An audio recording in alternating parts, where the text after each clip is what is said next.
like Nassau somehow. I'm going to, at that point, I'd like now to declare open this meeting of the Historic Preservation Commission of the Village of New Paltz, meeting June 15th, 2020. We're opening at 7:05 p.m., streaming live on YouTube and also on Zoom. So thank you everybody for being here and participating and your patience as we dealt with our technology. First item on our agenda, as you can see, is approval of minutes. And so I would like to ask if any of the commissioners wanted to make a suggestion or an amendment.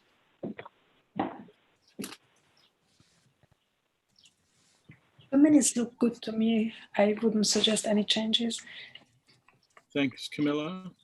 Sue and Pat and Zach, anything? They look good to me. Looks fine to me. Yep, same. Okay. Is there a motion to approve as submitted? I move to approve as submitted. I'll second it. Okay, that was Pat. Yep. Okay. All right. All those in favor, maybe we'll just go around. Camilla says aye. Aye. Zach says aye. Aye. That was Pat, I think. Yep. And I'm saying aye. This is Sue. Yeah. Okay, Sue and Tom does as well. So the unanimous acceptance of the May 18th minutes. Thank you so much, Valerie. Sure.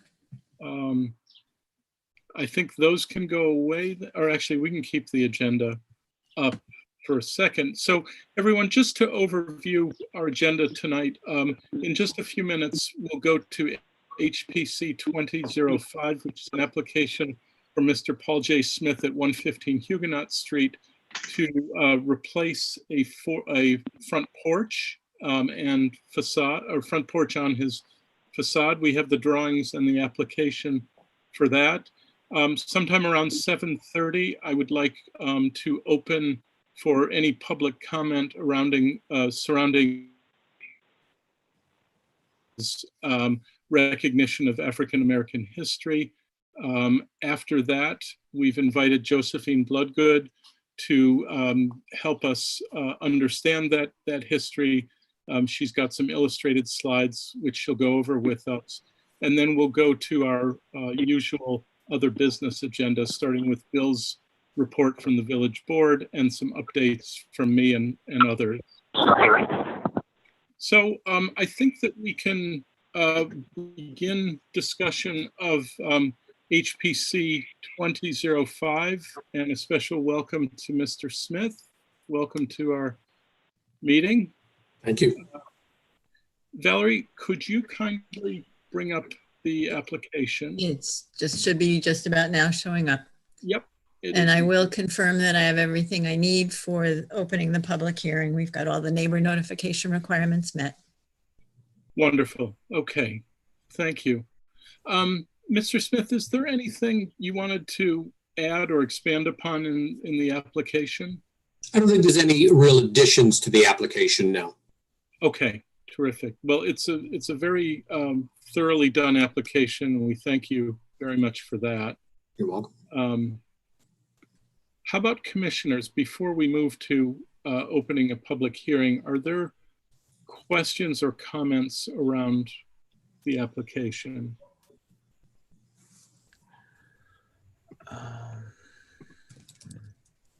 This is Sue. Not for me. I thought it looked.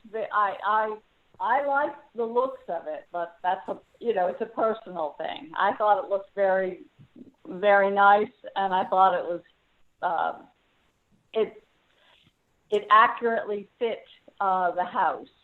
Mm-hmm. Okay. Good. Valerie, are you able just to expand the screen a little bit? I think it's a good question. Hold on a second. I think if you go up to the plus sign. Yep, you are quite right. Yep. Say when? That's good for me. How about others? That's fine. Okay.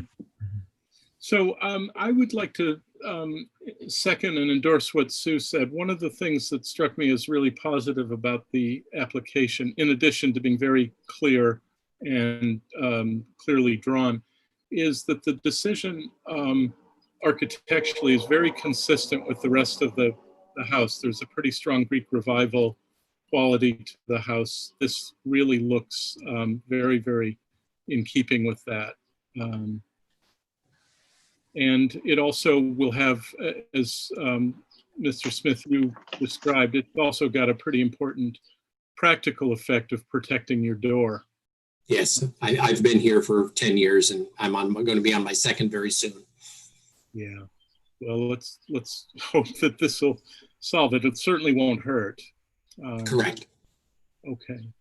Let's, Valerie, if we could you go to the drawings page? Just to make sure everybody's got it. And then Val, up next to the plus sign is that rotate button. Yep. I think 2 clicks, 3 clicks. Yep, 3 clicks probably. Yep. Oh, heck. 3, but not 4. There we go. Okay. So everybody, this is the drawing, which I've also got on my own computer. I think that it complements the style of the house very well, and I think it's going to have the practical purpose that you're looking for. Does anyone have a concern that you wanted to raise?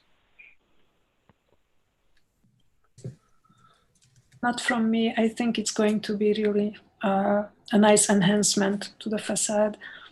I don't have a concern. I mean, I think I've walked by the house many times and I thought I would not want to stand on that front porch on a rainy night. It's just, I think as designed here, it will be a great improvement. Yeah, right. I think it will look great. Good. Okay, I think I'm hearing a pretty strong sentiment. I would actually say, I might even go a step further and say that I think the house as it is now feels a little naked or stripped of a bit of mass at the front facade, and I think this restores something that feels to me missing. And Mr. Smith, that was the case that this the house at one point had a wraparound porch, not in Yes, I believe around the 19 teens, somewhere before 1920, a porch was added on this entire facade, plus halfway down the west side of the building. I have 3 windows on the west side and it would have gone past 2 of them. Part of it was screened in probably in the 70s, 60s or 70s, if I had to guess. And it was very, very, very close to the street, as close as certainly my neighbors are to the street. Got it. Okay. And there is a picture of that if anyone cares, and on one of those last pages, but it I doesn't. believe it's, Yeah. It's the one that is now the south side 1979 picture. That's what it looked like. Right. Mhm.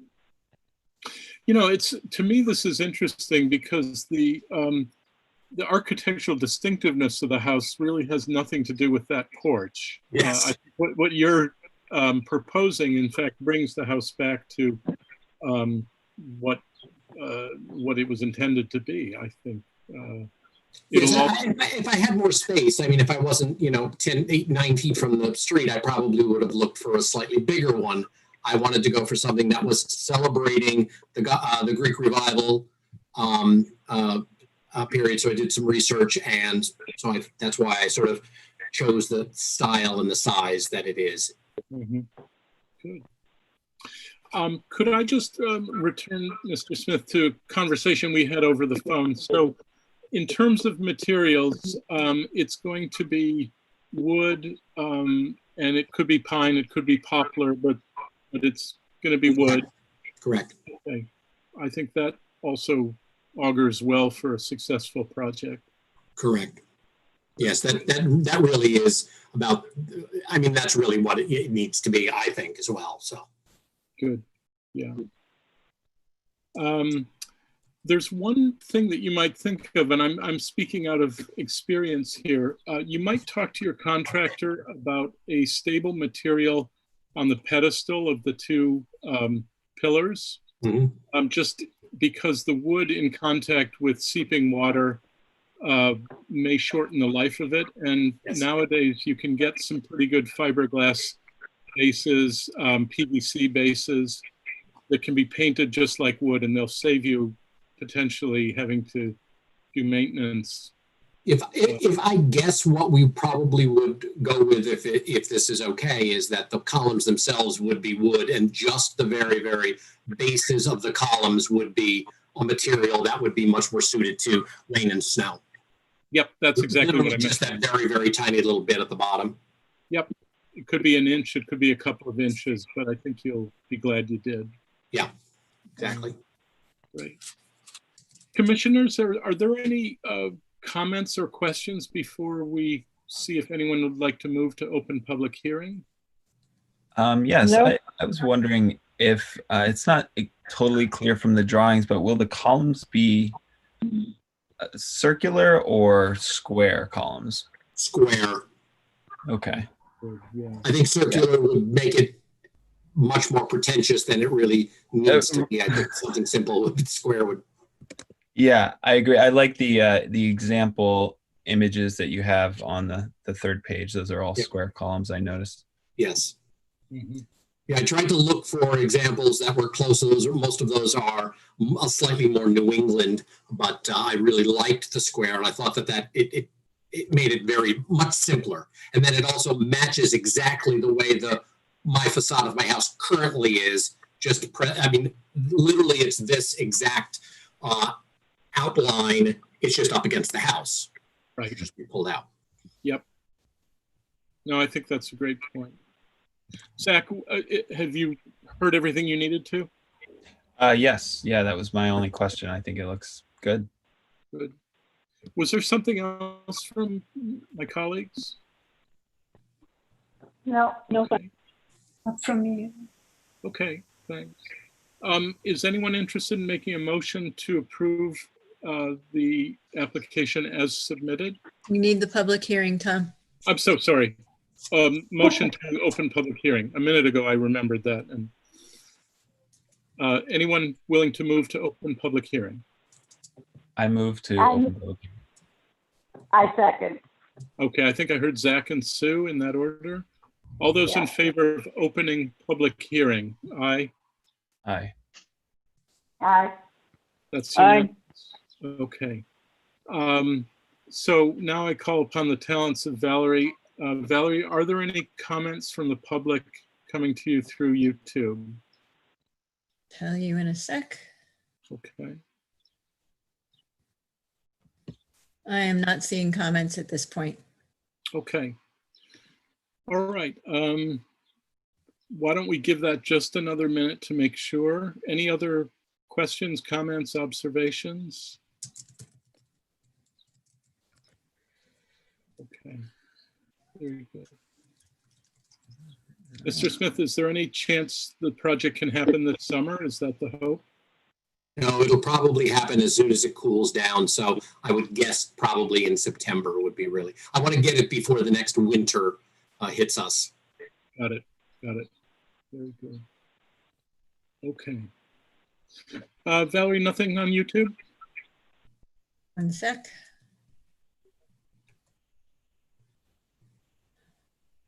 No, not a thing.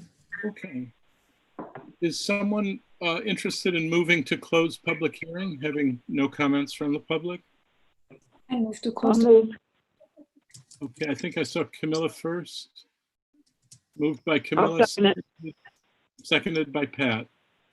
Okay, all those in favor of closing public hearing? Aye. Aye. Aye. Aye. That too is unanimous. Okay, we have had no comments from the public. The application states that neighbors have been noticed, and we have the affidavit, so we have fulfilled that part of our obligation. Is anyone interested in making a motion to approve the application as submitted? I move to approve. Moved by Camilla, I'll I'll second. second it. I think I saw Zach second. So seconded by Zach. All those in favor of approval as submitted? Aye. Aye. Aye. Okay, that too is unanimous. Mr. Smith, we're done. Thank you for a really thoughtful application in every particular. Very helpful to have drawings of the quality that you gave and explanations. The way the procedure works now is Valerie will notify the building department by email tonight, so that really literally tomorrow you can seek a permit. Well, it's wise these days because the building department staffing is on, I think, an alternating basis, is to call first and then see when it might be convenient for you to retrieve that. But I will, as Tom said, I will email them tonight. Corey and I spoke earlier today, so we're quite familiar. So Okay. Good. Sounds good. And our approval lasts for 2 years, I believe. Yeah, to start the work in 1 and completed by 2, I think it's at the bottom of the application. So let me. please don't torture me with 2 years. No, just wanted to let you know the outer limits of it. I appreciate that. Thank you. Okay, well, I must say, we appreciate it. It's a wonderful application. I think you're going to bring dignity to the house by having it. Great. Thank you. Great. Yes, 1 year for action to start and 2 years to complete. Very good. All best. I look forward to seeing your progress. Thanks so much. Thank Thank you. you. Thanks. See you in the neighborhood. Yes. You're Thanks, certainly Bye, Paul. welcome to stay on if you'd like, Mr. Smith. Bye, Steve. I'll see you on the block. Okay. Thanks very much. Thanks. Great. Okay. So everybody, perhaps we can wait for 7:30 to open public comment on other topics, and maybe we can work through our other business list for 10 minutes or so. Can I turn things over to Bill? Bill, do we have any updates from the village board? Nothing really, Tom. There's been a lot of discussion about the proposes to the HPC sort of responsibilities in the village. But we haven't come to a conclusion yet. Right. And I'm going to be joining you on Wednesday for a workshop meeting with That's right. several new ideas that have come from the attorney. Right. So to answer your question, nothing new since our last check-in. Okay, great. Bill, you can confirm chair and member reappointments though, if you don't mind, and maybe that you're going to continue as our liaison. Yeah, I am for the time being. Excuse me. I have an ongoing conflict, however. Monday nights are fire training nights. I'm a member of the volunteer fire department in New Paltz. There may be trustee Michelle Zip and I may be switching. So once the trainings resume in full force, she may be taking over as liaison, and I'll be training her on the committee that she's on. Okay. We'll wait to hear, Bill, but I want to say, in case that happens, thank you very much for all that you've done so far. And should you continue, that would be fine too. Yeah, well, thank you. And we may share it in some way, but we'll see how it progresses. Okay. Very good. Thanks. And how about, is there any report? We, at the last meeting, did some reappointments for members and for me as chair. Are those approved?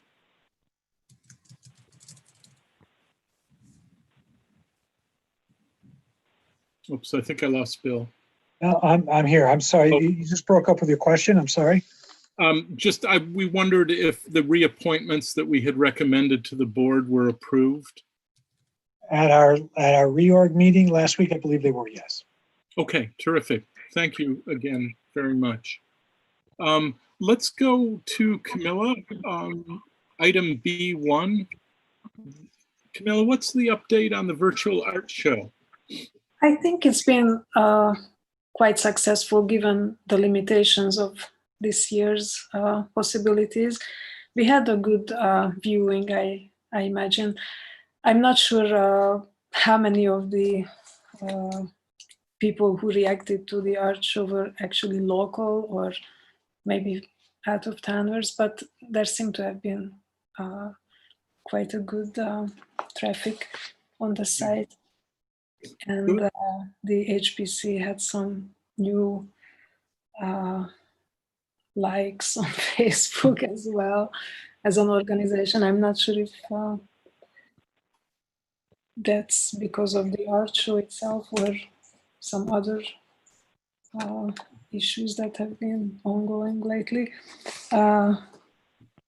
But I've only received positive comments Wonderful. on itself. And how many pieces were eventually submitted? We had 30 pieces altogether. That's really good. They're really nice. And we have some new artists as well who haven't participated before. And even 2 people from Florida, which is quite nice. One of them used to live in the area and has fond memories of it. And the other one is a young man whose grandmother lives in New Paltz. And he was stranded in New Paltz, he was visiting. And then because of the virus, he couldn't return home.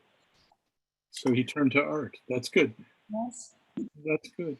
And So he- here's a question for you and our colleagues. Do you think that we have enough to say to try to get an article in the paper?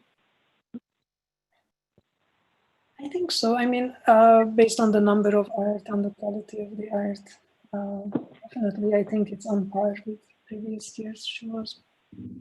Okay. I think we should. I think it would be very nice. Yeah, I I agree. do too. I think it keeps it alive. Zach, you were saying, I'm sorry. I was saying I agree. Also, I thought the art that was submitted this year was great. Yeah, I see no reason not to celebrate it, put it Yeah. forward. So Camilla, would you be willing to draft, you could do it either as a press release, but I'm thinking maybe just almost go straight to article or a detailed press release. And I'd be glad to give it a look. But I think you kind of have the data at your fingertips, the number of things, kind of the variety, Definitely. and we'll see if we can place it. Okay. I would be comfortable choosing a representative work because we won't be able to have a live photo this year. There might be something that really stands out for you or something by a past winner. I'm not sure what the criterion would be for selecting, but maybe we could include 1 or 2 and let the paper decide. Okay, that sounds good. I can definitely do that. Thanks, that would be great. When does the show come down? Well, I think since it's online, we can leave it up, and I don't need to close it as such. Okay, well, we might mention that in the article that it's kind of evergreen. Yes, and I also uploaded the images to the Dropbox that we have. So all the artwork from this year's show is in there. Okay. Now in the shared Dropbox. Okay. Great. Good. Thank you. So Camilla, when you feel you have time, I'd be glad to look at it, and I'll add what I can if I need to. Sure. I think in the next couple of days I can definitely write up something. Perfect. That's great. Everybody, let's skip number 2 because I think we'll be coming back to that topic.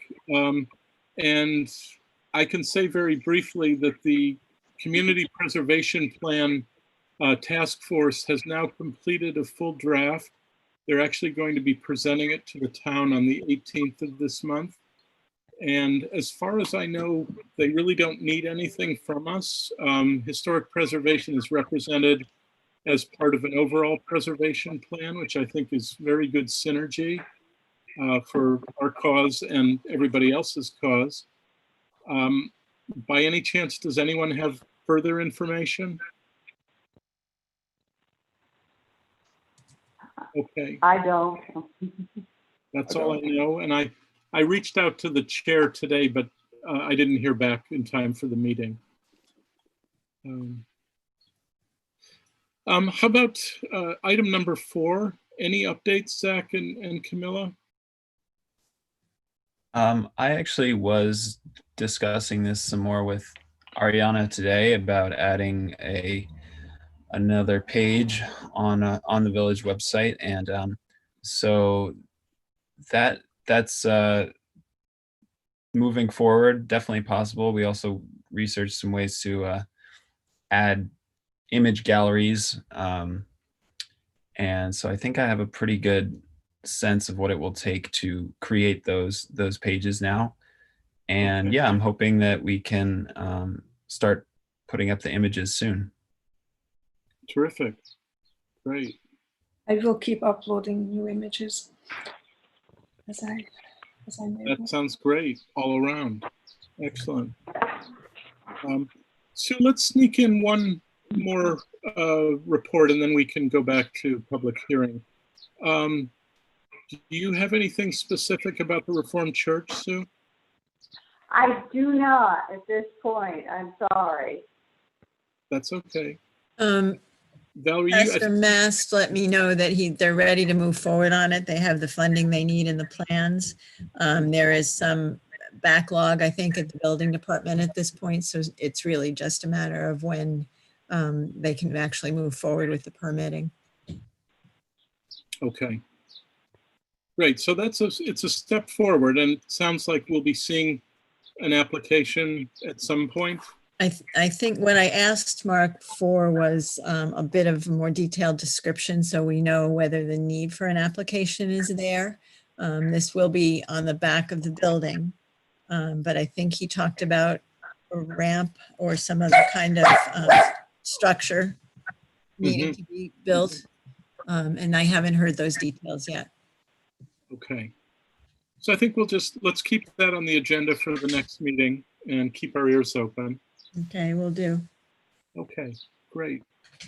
Everybody, I think we'll pause there. It's just a little after 7:30.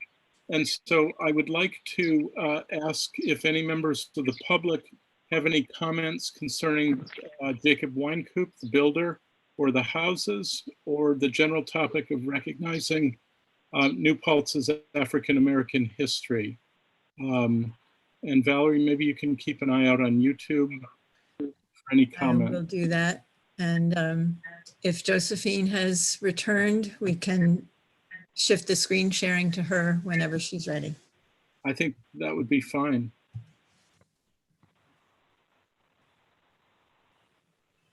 Val, I'm assuming that would sharing, if we have comments from the public, would sharing what comes to you on YouTube be possible? Visually, do you mean? Or Yeah. I mean, I will certainly be watching the chat box on YouTube and will interrupt as necessary. There are no comments yet. Okay, well, I think that why don't we go ahead and do exactly as you said. Josephine, if you're back on the meeting, why don't you go ahead and share your screen? And while you're doing that, I'd like to thank you, Josephine, for giving of your time and definitely your expertise. And as I joked at the beginning of the meeting, doing so on an absolutely perfect June evening makes me more indebted to you than ever. But I think everybody knows that probably the person in the community who knows most about Wynkoop and the whole Wynkoop family is Josephine. And I thought it would be really helpful to us to have her walk us through some of the basics of what she's found. And then perhaps we can follow with a discussion of what part the Preservation Commission might have in that. Josephine's also historian at Historic Huguenot Street, and so we might kick around some ideas about possible synergies with Historic Huguenot Street as well. Okay.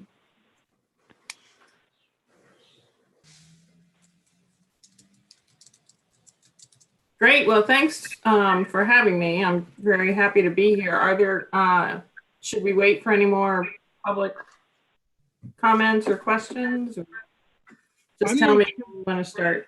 I'm not sure we should. Valerie, you're not seeing anything. I am not. Okay. No, I think Josephine, let's go ahead and if something comes in, maybe we'll find a convenient pause. Again, thank you so much for sharing your time and expertise. So let me hand things over to you. And Okay, great. I'm going to go mute just to quiet things down. Okay. Well, I just want to start by saying Tom's been very generous with his introduction. My work actually on Jacob Wynkoop really builds upon work that was done by Ellen Mosen-James about 10 years ago. When I became interested in this topic of African Americans in the community, one of the first people I talked to was Ellen Mosen-James, and she generously shared a lot of information that she had gathered. The other person, of course, is Carol Johnson at the Haviland Heidgerd collection, and we're going to see actually some of the photos that and information that was gathered really by volunteers and staff over many years of the Haviland Heidgerd collection. So really researching this topic would have been, much more challenging had it not been for all that work done by Ellen and staff and volunteers at the Haviland Heidgerd collection.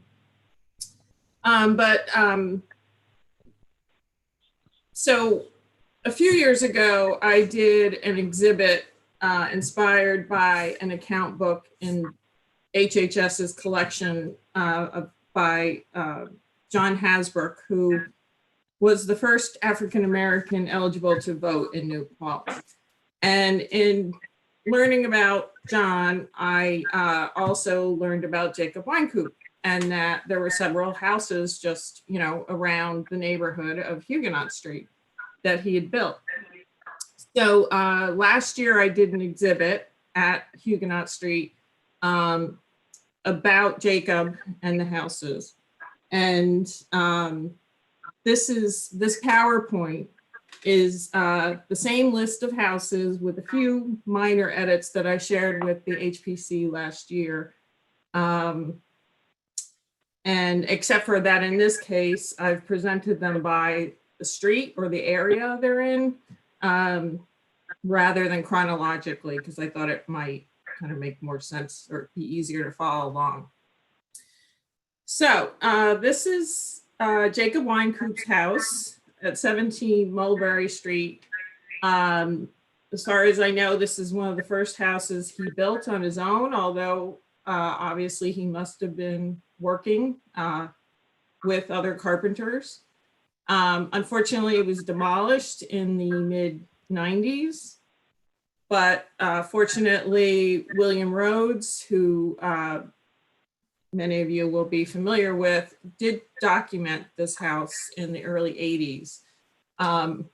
I had a summer job back in the mid 80s working at Franklin Printing. So I have a very vague recollection of this house. And it was in really, really poor condition, basically overgrown with vines and such at that time. So sadly, I didn't know anything about its history at that point, but considering the condition and,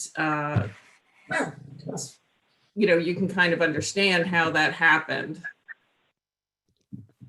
Josephine, I'm sorry, are you sharing your screen because I'm not seeing an image? You're not, huh?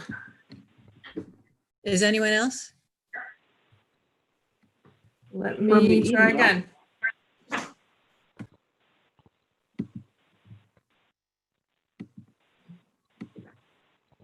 Sorry about that. Let me try again. Do you see it now? Yes, thank you. Okay, so let me back up and go to full screen. Okay, so this is the house I've been talking about. I'll let you look at that for a moment. And sorry that you weren't able to see it. So this is Jacob's earliest house as far as I think anyone is aware. And it was on the corner of Mulberry and Church Street. So I think most of you will recognize this house at 11 Mulberry Street. This was the house that Jacob built for his brother, John. This front portion that you see was actually added in the 1890s, but there's an earlier portion of the house, I can't say exactly which was probably built in the 1850s and may actually include timbers from a house that was on their mother's property. So that would all have to be investigated, but this was John Wynkoop's house. And then we have the house that was built for Margaret Hasbrook Clow, who was John Hasbrook's daughter, built in the early 1890s. And I think a lot of you know, this is Ellen James's house and was part of how she became inspired to do that research. So then we go over to Broadhead, and I have two photos of the house that Huguenot Street owns, just to give you an idea of how these houses have evolved over time. So this house was built for Anna Banks, an African-American woman. She married shortly after she commissioned Jacob to build the house and moved out of the area, but she continued to own the house and rent it for a number of years. So the house, the image on the left is from the 1970s. It's the earliest known photo of the house so far, and shows a porch, which was probably enclosed later on. You know, the basic overall form of Jacob's houses. So HHS acquired the house, I think in the 1970s, and it's, as you know, it's adjacent to the Deo House, and they joined the two buildings and basically to have them serve as a visitor center and exhibit space. And so the two buildings were altered to sort of bring them together. So the rectangular attic window at the top was removed and a circular window was added, semicircular window. I don't think anyone knew the significance of the house at the time. I've looked at information that was available about the house in the 1970s, and I don't think Jacob is mentioned at all. So this is the Ann Oliver house up the street.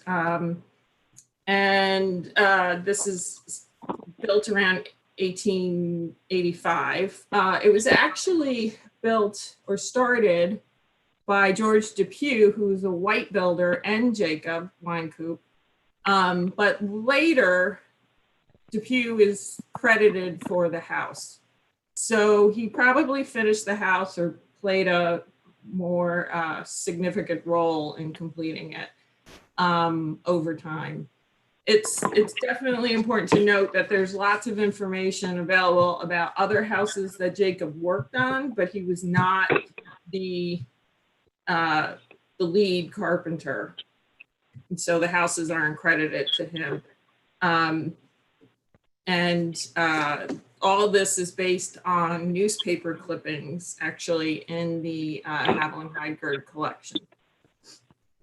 So the other interesting thing about this house is that Ann Oliver was the widow of Richard Oliver, who was a Black soldier serving in the same regiment with Jacob during the Civil War. And unfortunately, he didn't make it back. He died on his way back, just before he returned, of malaria. So, but Anne went on and worked and was able to afford to build this house a few decades later, which is one of the other interesting things about these houses, is that several of them were built for African-American women who were either single or widowed. And this is the Maggie Oliver Freer house. Maggie was the daughter of Anne and Richard Oliver. She married Augustus Freer, and they lived here together, and the house was passed down. And I'm not sure if, I'm thinking it was probably her grandson, Augustus Freer, who was a World War II soldier. And HHS has done programming related to Augustus Freer that shares that story, and then the story of how he came back to a country which he had fought for, but then faced discrimination. So also an important house. The enclosed porches, of course, the enclosures were later. Interesting that it has a double porch. You'd have to investigate to see if both of those are original, but an important house. So then up around the corner is 66 Church Street. And this is the house that Jacob and John built for themselves in the 1890s, not to live in, but to serve as a rental. And there's lots of reporting in the local paper about their work and the progress on the house. And then after it's completed, who's renting it. And it's a very large house. I think one of the clippings mentions it has 12 rooms. So probably the most important thing about this house is that it's actually on the site of the land that Jacob and John's mother purchased in 1840.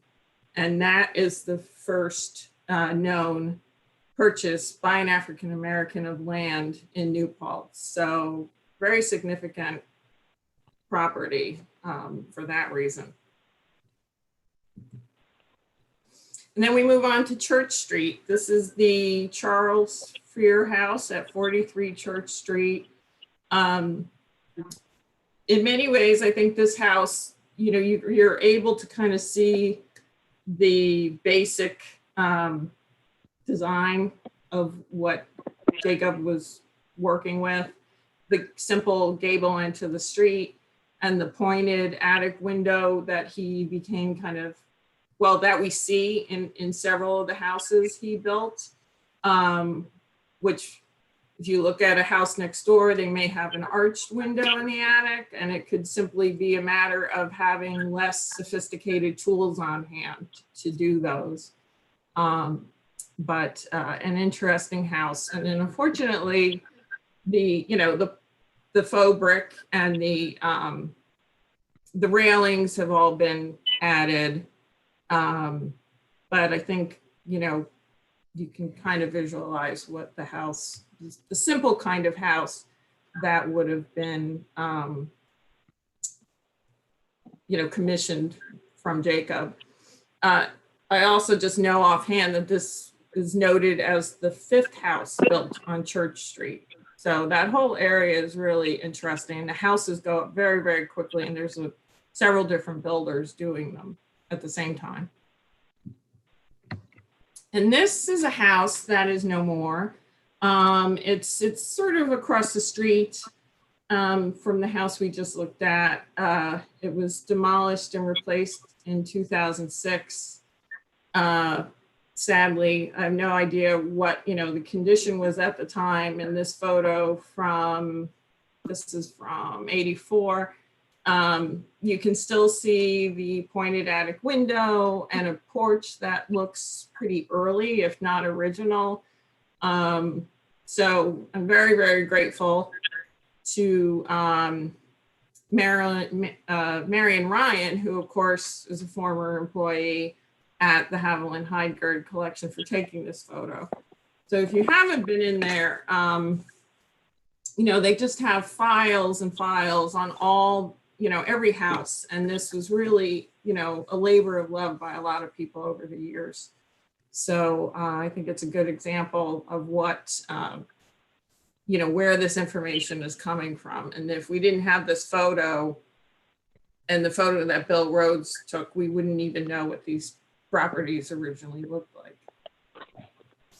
And that's it for the presentation. I can keep up the slides if you like, and if anybody wants to talk about a particular house, I can go back to it.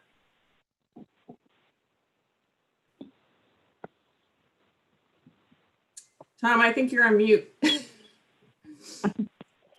If you'd go back to the 127, Huguenot, Well, that the was Margaret exactly what I was Hasbrook going Club. to raise. As the current custodian of one of Mr. Weinkoop's houses, those little pointed attic windows are really very interesting. And the one in this house is got a small piece of stained glass, and we have had our contractor just make sure that it was all in one piece and was not in any danger, because it is such a unique, such a unique piece in the house. Yeah, it's hard to say if that's original or not. I know I've spoken with Ellen James, and she told me that prior to her owning the house, there had been a pretty big restoration done, or, you know, a lot of work done. So I think actually some of the architectural details are things that were added, but and possibly including the stained glass, but I'd have to defer to her. She would probably know better. Yeah. But it's a very well kept house, so it's great to have on the street. And it's great to have you as custodian, Steve. It really is. Thank you. We are honored to reside here. When you were doing your recent reno, was there any indication about it's not exactly a bay window, but it's that section of the porch that is enclosed. Were there any indications when that was added, or if it was added rather than original? We don't know when both Ellen and we had the house at a home inspection done, and both inspectors pointed out that there's nothing underneath that bay window. So it's not part of, it's not got a foundation underneath it. In fact, it's basically on solid rock, which is what protects the basement. So I'm not exactly sure when that might have been added, but it's been a while. Okay. Actually, we did find in the basement, there was one more of the porch posts, and I'm not exactly sure how the porch might have been configured differently, but it was a very pleasant surprise to find out that one of those, like a half pillar with the trim at the top, was actually retained. So we're hanging on to it forever, just in case it's useful somewhere. Yeah, absolutely. That would be a pretty strong indication that it was the pillar on the south side of the porch, right? It could well be. I think at some point before Ellen owned it, Rich Steffens owned it. And I know that, there were a few things. There was a very large sliding glass door put in the back, and, a few other changes. But it has come down the years in very nice shape. That's great. Have you had a chance to speak to Rich about anything he remembers? I have not. I hope to run into him at some point, because I do have a couple of questions. Yeah, that would be very interesting. Well, Josephine, I want to thank you very much. This is extremely enlightening. And I know that basically we had this information about a year ago. And I know you made just a few tweaks, but I think we all agree that the context for looking at them has changed, and for the better. I think there's a lot of momentum on the part of the village. I'd like to hear whether that momentum is shared here in the HPC. We have some interest broadly from the community of a sort that we haven't seen before, or at least that I can remember.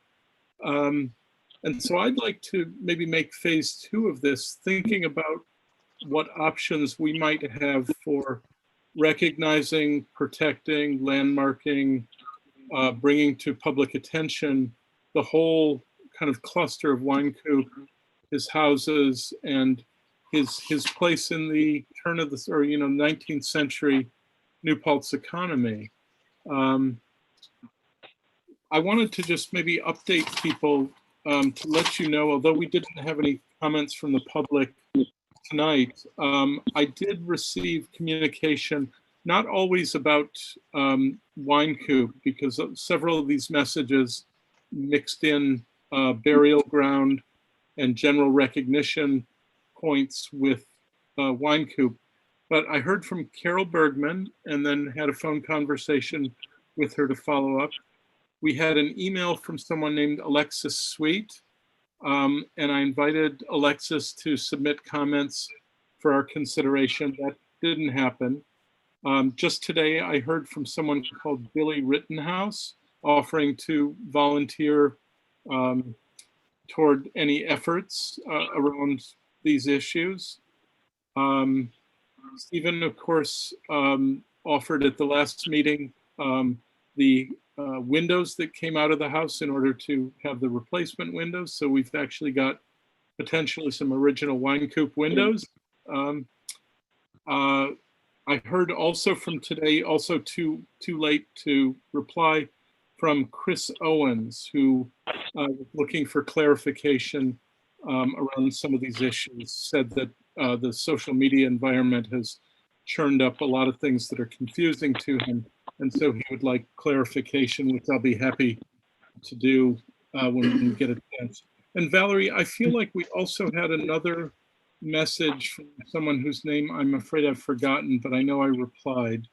Do you happen to? I believe the first name was Anne. I would have to look it up to see the full name. Okay. But yes, you're right. There was at least 3 originally who reached out. I think, and I replied to Anne, but I'm afraid I lost her last name and I couldn't find it again.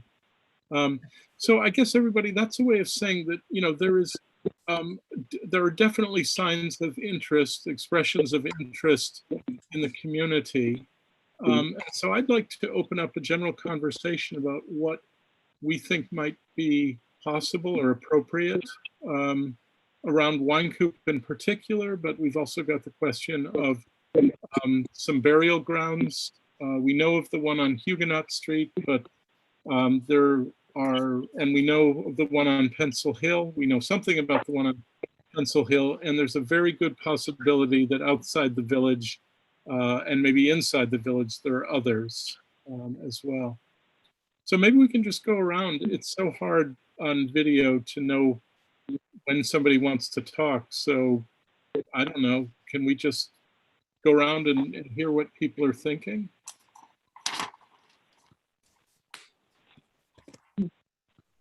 Sure. Well, I can go first if nobody else is volunteering, but I agree with what you said, Tom, and I do think it's a good time to look at some of these houses again.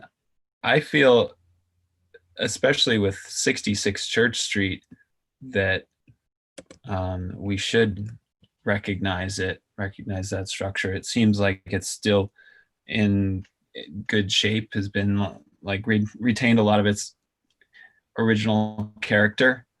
And yeah, I have not actually visited it, but I think that would be a good candidate to recognize.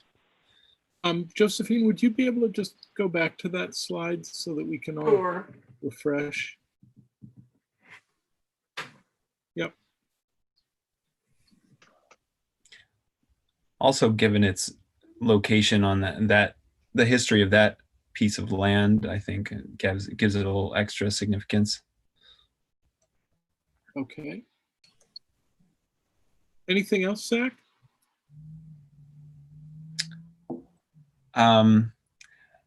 No, I mean, I just feel like a lot of the other houses, have been so heavily modified that it's hard to designate the existing structure there.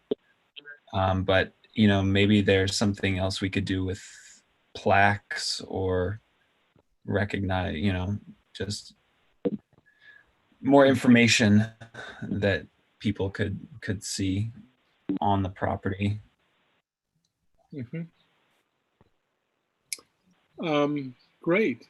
You know, as I look at the John and Jacob house, I agree with you. I think the masses are pretty authentic. If you look at the fascia, that looks, if not original, very close. And it looks to me like mainly it's been resided, which is not the kind of architectural change that some of the others have undergone, including those that have been demolished, right? So that seems good logic to me. How about, why don't we go Camilla, Sue, Pat, Steve? Let's just take turns sharing whatever impressions or ideas you have. I went by the houses today, and number 5 Broadhead, it has a notice on the door that it's an unsafe structure, and it seems to be condemned. I'm not sure what the fate of that building will be. Yeah. It's Yeah, I don't think that's going to survive. I it's wondered if I could just jump in on that particular point, Camilla. That is now owned by Stewart's as part of the transaction for the former gas station. Yeah. And I just wonder if, I don't know what their plans are, but it strikes me that, you know, possibly if they are not interested in it, maybe that they could be persuaded to offer it to someone who wants to move it. It's an elegant, Josephine, would you be willing to just go to 5 Broadhead? You know, it's also kind of in the spirit that Zach was saying, you know, not much has been done to this house that radically changes it. It's also one that's maybe less associated directly with Wine Coop, but still might, you know, I don't know. I would, if we wanted to pursue that, I would be happy to approach Chuck, whose last name I've forgotten, but the person that we've worked with at Stewart's would probably be 1 or 2 steps away from people who might make this decision. Tom, if I can interrupt for a second. I'm in conversation with Stewart's about that structure on behalf of the village. Okay. We're working towards something, and at this time, you know, just suffice it to say we're working on something. Okay, so something's in the works. That's correct. Good, okay. Good. That's a good update. Camilla, I'm sorry, I cut you off. Just I wanted to follow up. I was just going to say that it would definitely be very important to recognize the structures and save as many of them as we can. My fear or my concern is that, do we know exactly who owns these buildings? How would we go about any kind of designation?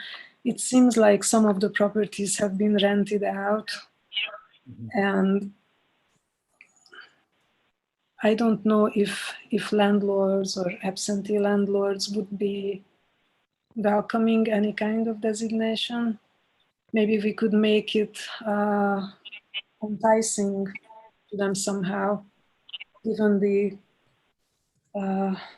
social and cultural importance of these buildings to the village. It could be a prestige thing for them to accept designation. Good point. Anything else, Camilla? I was wondering if we could discuss the Pencil Hill area.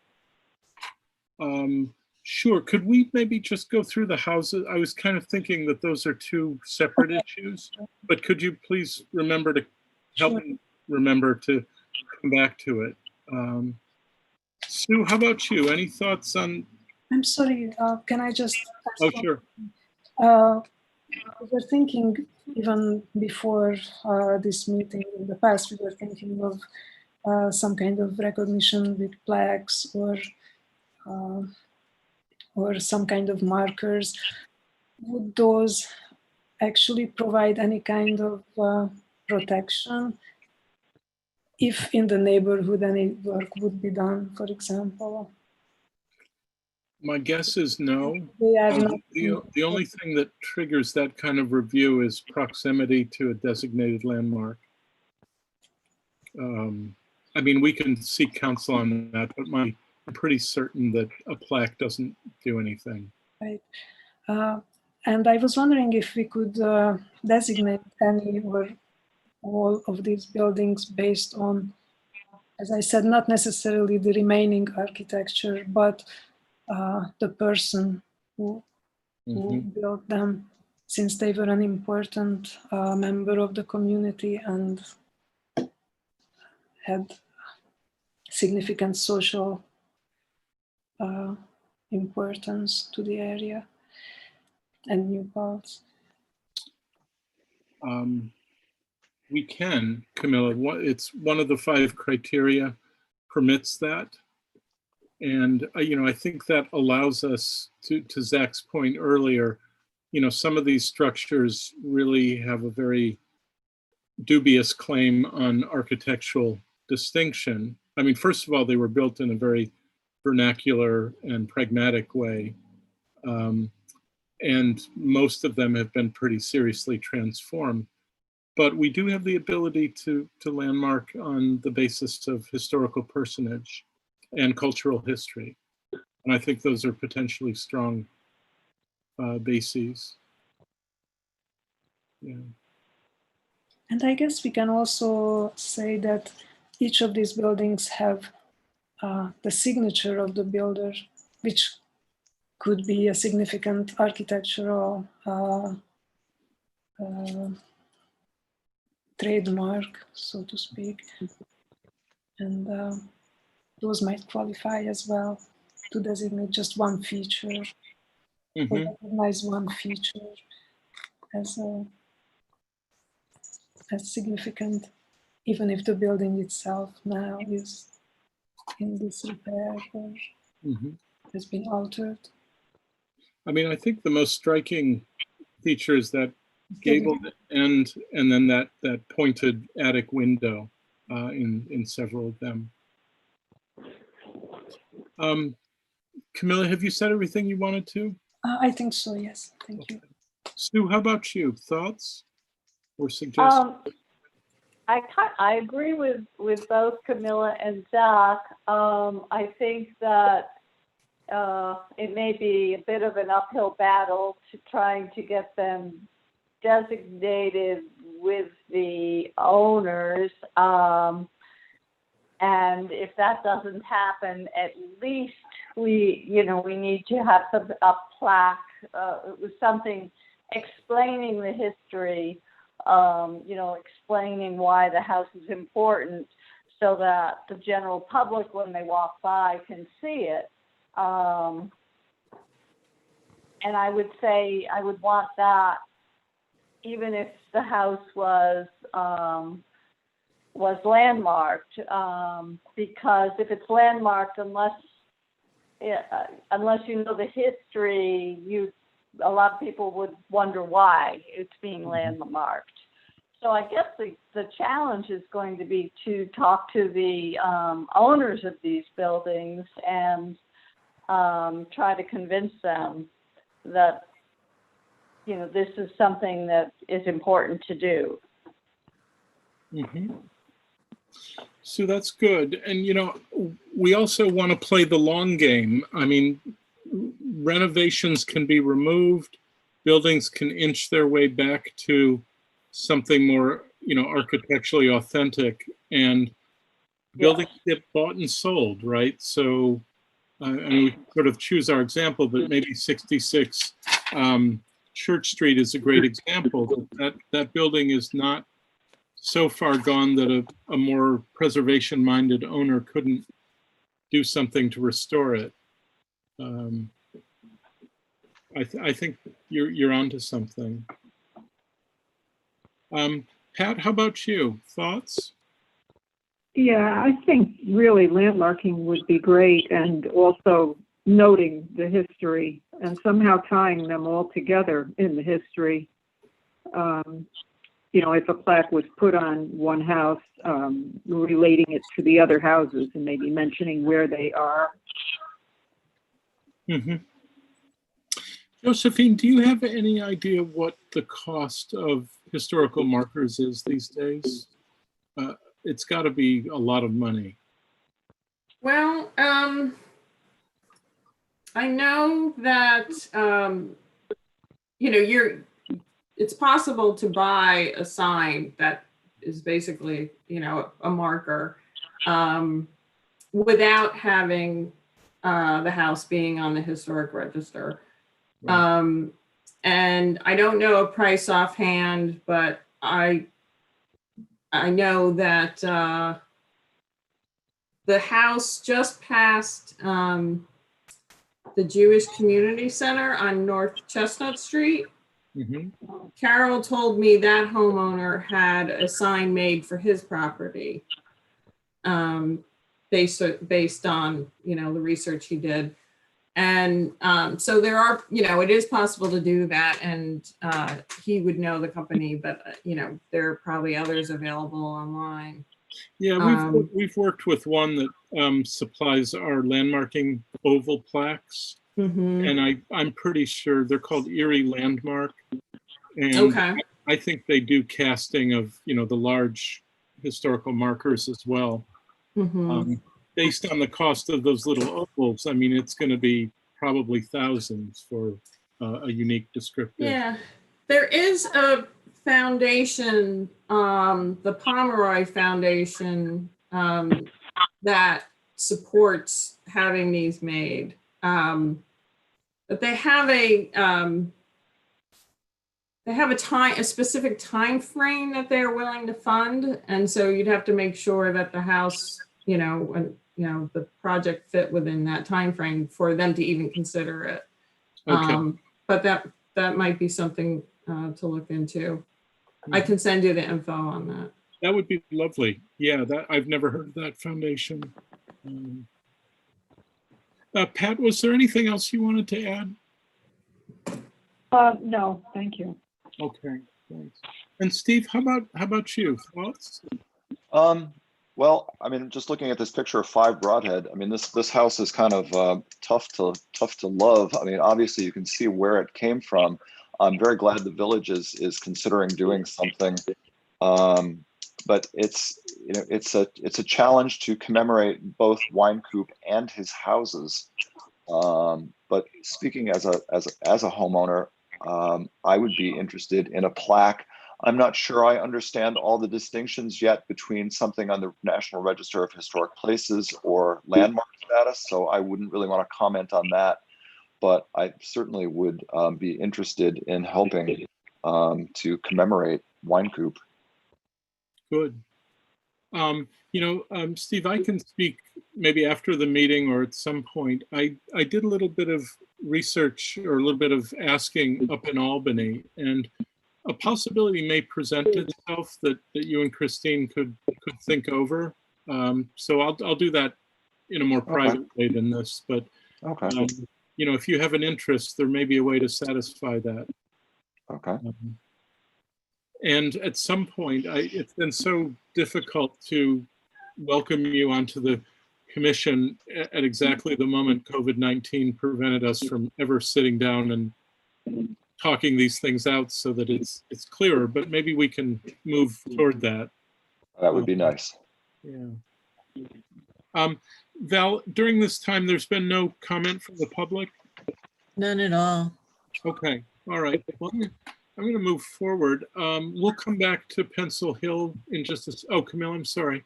Yes, I was just wondering if we could maybe reach out to the African American Cultural Heritage Action Fund with a grant proposal, perhaps, or I don't know how, what their procedures are or how to do this, or if they would even be able to help in this situation. I think it's African American Cultural Heritage Fund, Heritage Action Fund. Action Fund. Yes. I'm sorry, Cultural Heritage Action Fund. Yes. Got it. Camilla, would you be willing to do a little digging to see what they fund and whether we potentially could fit into their funding? Sure. They have been funding several buildings that are associated with nationally recognized and important African American figures like John Coltrane or Langston Hughes. Mhm. They have Jacob contributed Weinkuch. to saving the buildings where they lived. Right. But, Okay. I If you was- wouldn't mind, and I think as soon as you have information, please Sure. share it. I'd never heard of that foundation, nor the Pomeroy. So those would be good starts. I'll say a kind of semi-crazy idea occurred to me that there might sometimes crowdfunding can amaze you, and I wouldn't completely rule out a crowdfunded initiative to get some signage. We need to know what it would cost so that we can set a realistic goal. But I think that there's real interest in the community, and there may be donations that would follow that interest. There's also, I mean, we have a brand new budget. It would not be sufficient to pay for this, but we might think about some matching challenge or put some resources together if we wanted to. And I will set myself the task of finding out what I can about pricing historical markers that would be unrelated to landmarking. Because as several people have said, yeah, Steve. I'm just checking out the Pomeroy Foundation. Their era of interest is from 1740 to 1920. So Weinkuch would fit in just fine. So that checks a box already. Okay. Steve, would you mind a little homework task and just digging a little deeper to see what their application cycle is or process Absolutely. is, and whether anything in that looks like we could perhaps get on board? Yes, I can. Thank you. That would be great. And Camilla, you said you'll do the same for the African American Cultural Heritage Action Fund? Yes, I would. That would be terrific. And I will set myself the task of finding out some basic pricing on the plaques. I'll see what Erie Landmark and maybe some others come up with. Tom? Yes, hi, Sue. Hi. Pat's suggestion of, tying all this information together made me think of another idea, and it might be an idea for one of the college students to do like an internship. I've put together a walking tour of the Weinkuch houses and the African, history of New Paltz. Mm-hmm. They have that Newburgh. They have, yes. Okay, Mhm. that's good. Josephine, you'd mentioned when we talked on the phone that there is actually a walking tour that has happened once or twice. Yeah, and if you like, I can talk about some other things that are kind of in the works now. Yeah. But the last year's exhibit coincided with HHS's celebration of Juneteenth. And our director of programming did a tour based on information I'd provided to her of the neighborhood and stopping by all the houses. And actually, even before the latest events in our country, I had suggested that maybe Kara consider reviving that again as you know, just because it's an important subject. And so I checked in with her again recently, and she said she'd definitely be happy to do that for the fall. Related to that, I'm working on, there have been plans to turn the exhibit into an online exhibit. This is based on the fact that I had a draft of basically a 5,000 word essay that I was trying to finish up and publish, you know, have HHS create a booklet. But with, you know, funding and everything being very tight right now, we've shifted, and because of, you know, pandemic circumstances, we shifted things to online, and we're doing online exhibits more. And so I'm actually working to get that text completed and hope to have the exhibit for Jacob online this summer. So that's another thing that's happening. And then from that, based on that, people could do a tour. But certainly, you know, having some kind of handout or a way for people to access the tour would be a good thing. Yeah. There's one more thing I wanted to mention. We had some conversations. I have a vision about a sign that would sort of welcome people to the neighborhood. And that was actually shared with the mayor today. That would have a little bit about Jacob and kind of a map of where the houses are. And people could do a self-guided tour.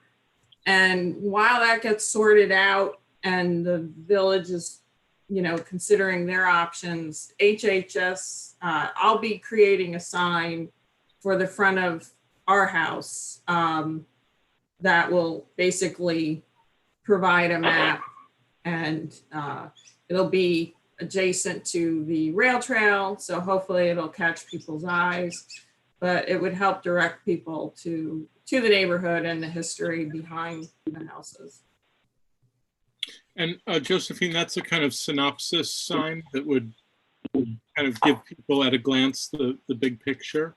Right, because, you know, as you heard, some of the other a lot of the other houses have, you know, multi-layered stories. It's not just Jacob. It's, you know, it's the people who lived in the houses. So, you know, touching on that and kind of sharing that story in a really abbreviated way, because of course it's a sign, but it can help, you know, refer to the online exhibit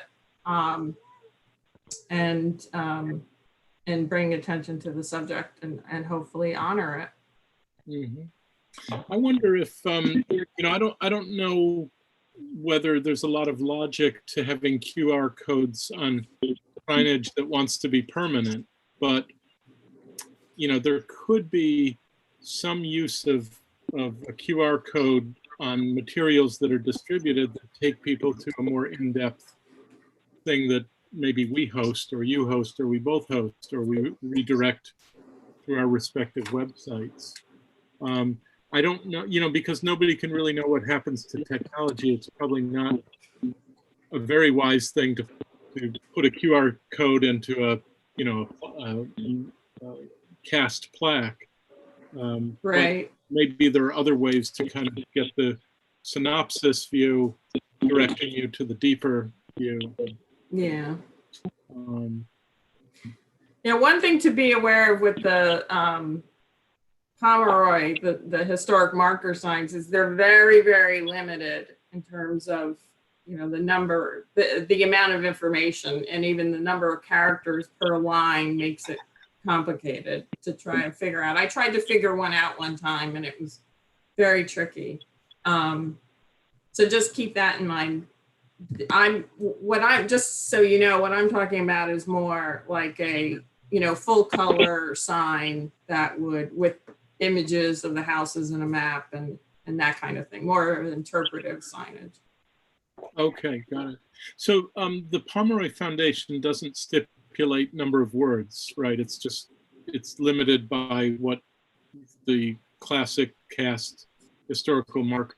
Right, right. When you fill out the application, they have, you know, they give you all the requirements for the characters and what It you looks want to like say. there's a headline, there's room for like a larger font headline, and then there's five lines below with about 2 to 5 words per line. So there's not, you're right, there's not a lot of room for informative text, but you can get something across. Got it. Sorry. Okay, that's, Josephine, that's very helpful. And Pat, I think that kind of answers that question about walking tours. I mean, we've already got a template, and if people are able to gather safely, that can happen this autumn, sounds like. Yeah. Josephine, did you say your colleague's name is Kara? Kara, yes, Kara Augustine. Okay. That would be great. If that comes to pass, please let us know so that we can co-publicize or do, Absolutely, try to sure. join forces. Yeah. So, And again, with the information that we have, it would be very easy to put together like a brochure or a rack card or something that could be self-guided. mhm. Yep, and we can host that same document on our website. We have a small budget for printing. We can contribute to that. So everybody, I think that we have a couple of action items around the wine coop houses, and let's have reports at least by our July meeting, but earlier if we can. So Stephen, it sounds like you're already well into that project. If you can blast out what you're finding and I will. give us some links. I think that there are kind of two things in play here. One is we have the instrument of landmarking. That is a long process. It's a multi-stage process. It can't, even in the best circumstances, it can't happen quickly. I would say realistically, it's if everything went perfect, it's a 6-month process. And that doesn't even account for landlords who might need persuasion that this is a good thing for their property.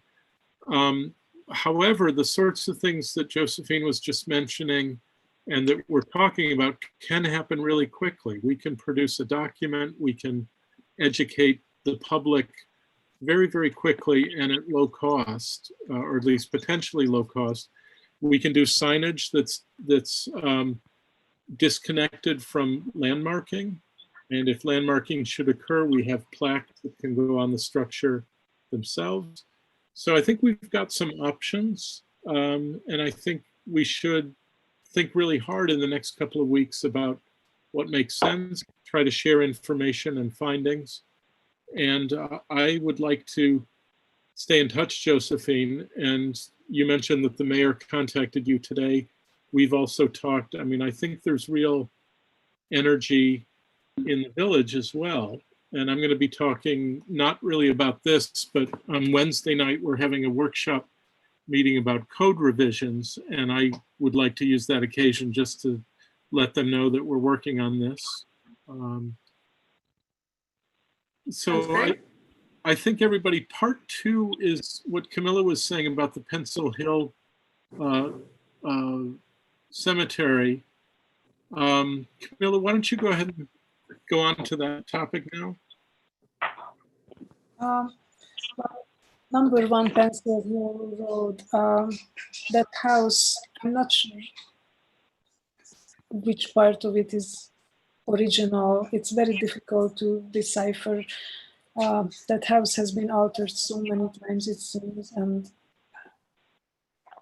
yeah, I don't know what to do about that. I don't know how we can even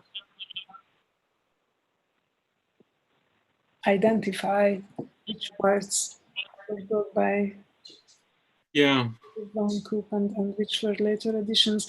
If the library opened, we could consult the historical collection. if they have any pictures of the original building. I can jump in to just say, from what I know, there aren't any earlier images, but it's also worth checking. But this might be someplace, an area where inviting, a historic preservationist and who can really look at the structure internally. It's going to be hard, depending on what the interiors consist of. But, again, it might be worth talking to some experts in that area. Yeah. It also would require the cooperation of the owner, because it would require access to the interior. Yeah. Camilla, I think you were implicitly saying that we don't really have a lot of architectural grounds to go on there.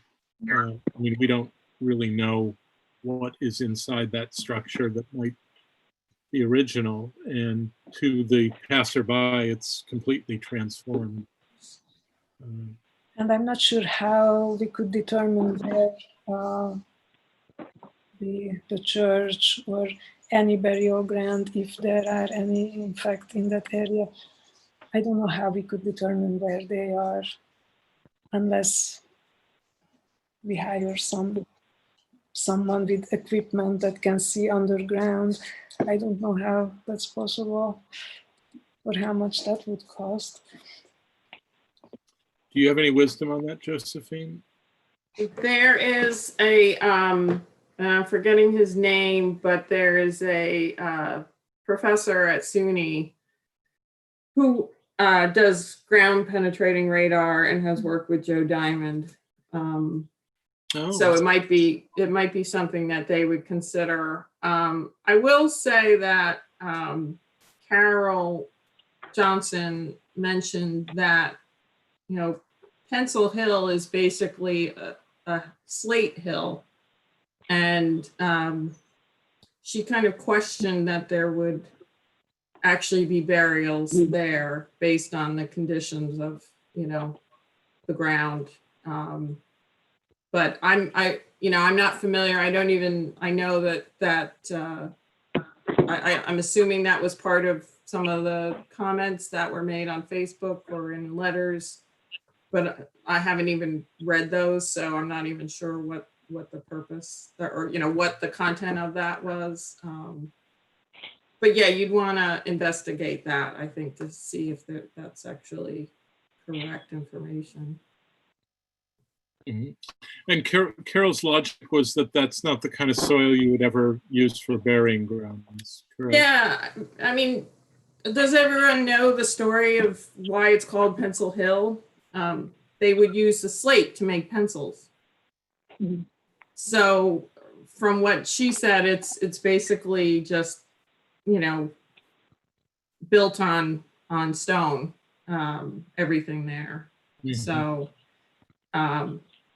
it's something, like I said, to check into, but she did not think that. It was just something she mentioned to me this week. She said, I can't see where there would be any burials on that. Mm-hmm. Got it. It is a reminder of how little we know about burial traditions. And even I was talking with Josephine last week. Do we even know if there were ever headstones? I don't know that. Somebody who studies it probably does. We were guessing that they might have been wood and long gone, but that's something we could potentially try to track down. I feel like, just to kind of sum up, I feel like we're more within our purview to be talking about houses if we were presented with convincing evidence that a piece of ground was a burial ground. We do have archaeological evidence, or we have archaeological criteria in our favor for landmarking, but I don't think we have clarity on that. And especially what you just reported from Carol puts even more doubt on whether that's true or not. Everybody, I think that what we should do is focus our energies on what we can do about the Wine Coop houses and telling the Wine Coop story. And that, as you were implying, Josephine, that's also a story about Black-white collaboration in the early days, as we're looking at the at 5 Broadhead. That's an interesting part of this story. I'm really interested in just kind of the economics of home building. And we've used the word carpenter. Was a carpenter the same thing as a housewright, in the late 19th century? I think that would be a really interesting part of the story to tell through Jacob's contributions. So I think that we should probably pursue 2 pathways. One is to think about possible landmarking, to start doing an inventory of what that might look like, to figure out who owns what and go from there.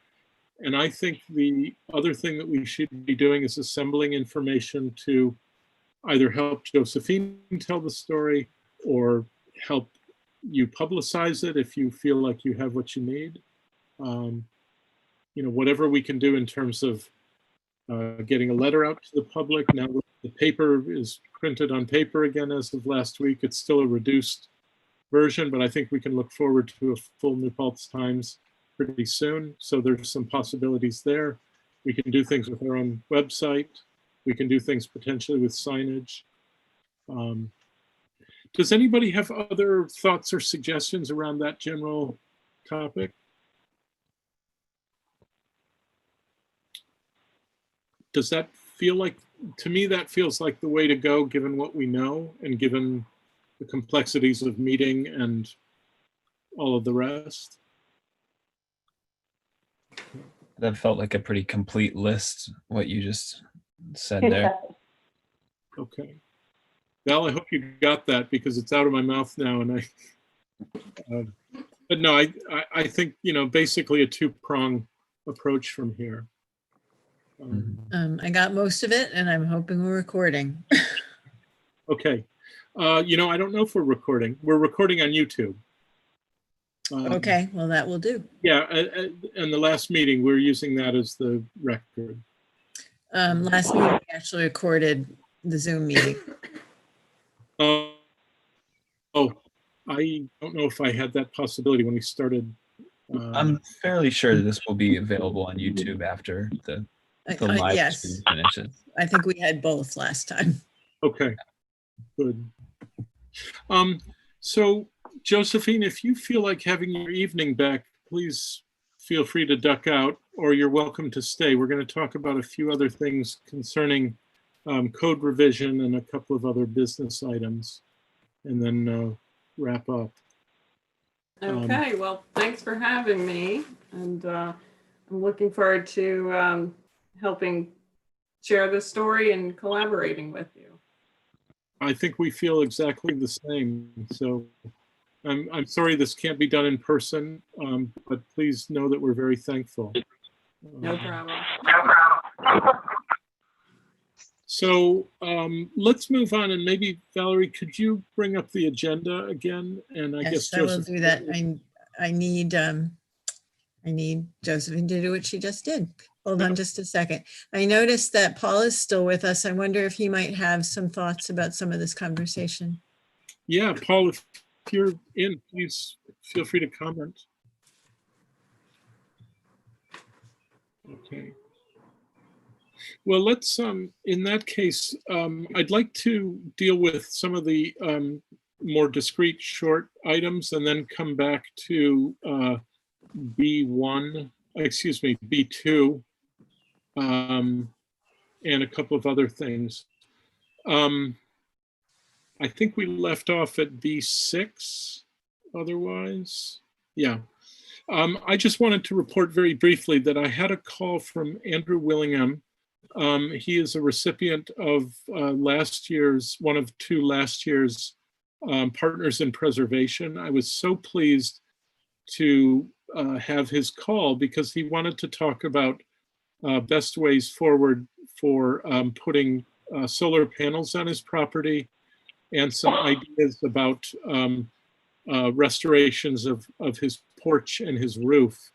And that was a really good conversation. He's very receptive to what we're doing. His property obviously is not landmarked, so there was no discussion about certificate of appropriateness, but I really just wanted to report that kind of good news item that the Partners in Preservation seems to have been a cue to Andy that we're always available to talk. And we stood there in our masks for about an hour plus talking about possibilities. And we were actually also joined by Alan Ross, the other recipient of an award this year, who I guess knows and maybe sometimes works with Andy, who came in for the consultation as well. So we had a really productive discussion about how best to move forward with his work.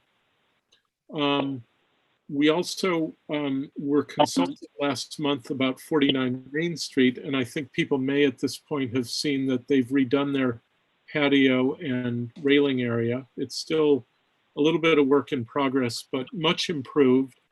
Camilla, it looks like they mostly took your suggestion about staying in the brown earth colored palette.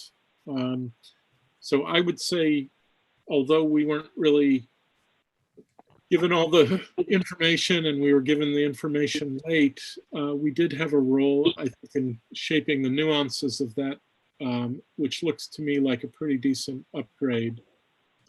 Did anybody have other observations or comments about either of those two? Okay. Planning board applications, I actually confess I didn't click through, so I don't remember if there's anything coming up that requires our attention. Valerie, did you happen to do that? You know, honestly, I didn't take a close look this month. I'm sorry. So the only one that had been kind of pending was Augusta's public hearing, and I don't know that that's been posted yet. Right. It could be that that's before the zoning board as well. I'm not entirely sure. Okay, that's right, because it's also a zoning. Let's leave that unless anybody knows more.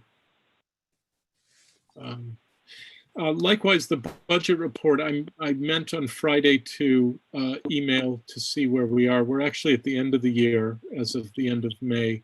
So I will get that. I'll make that an action item and I'll report it out to you. But it's not going to be radically different from the last budget report. I'm sure we're under budget for the last fiscal year. There was not a paper copy in my box, and I do think that they're sending them electronically more often now. Okay. Okay. I will get in touch with Nancy and I'll copy you, Val, so that we've all got that number. Number 9 is kind of an important discussion, everyone. At one point, it looked like there might have been a possibility to meet in person in June. I think that ended up not being possible, but we may be a month from now in a position where that's an option. So could we just go around and hear people's thoughts on a socially distant face-to-face meeting versus continuing with Zoom? I might mention, and Zach, maybe you can weigh in on this as well. I think if there's a public hearing scheduled, or if we have comments from the public, we would still need to do the live stream on YouTube in order to accommodate that because of the density capacity and numbers. Okay, so it would pretty much have to be this with a camera framed on the meeting. Is that what you're saying, Val?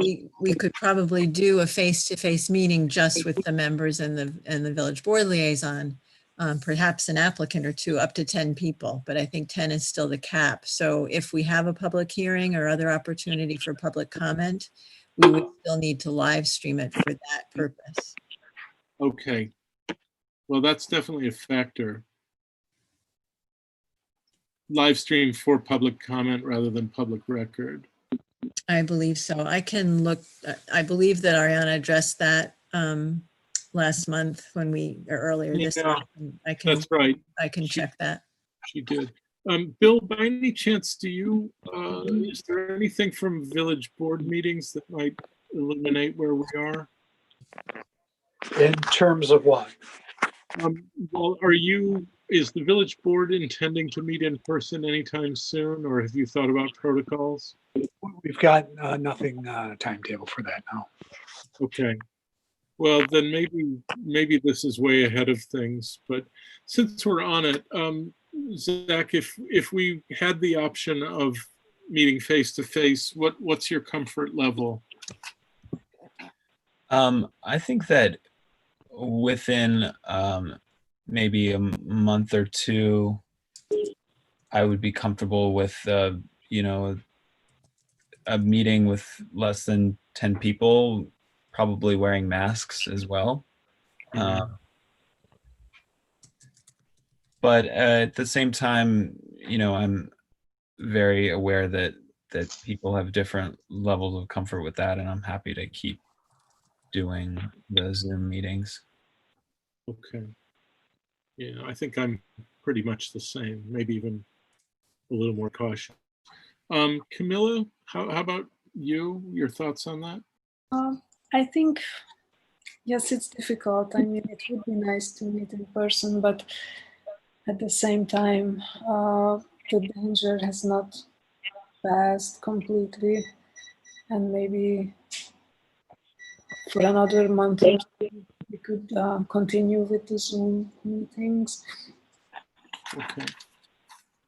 Sue, what's your vote, or what are your thoughts?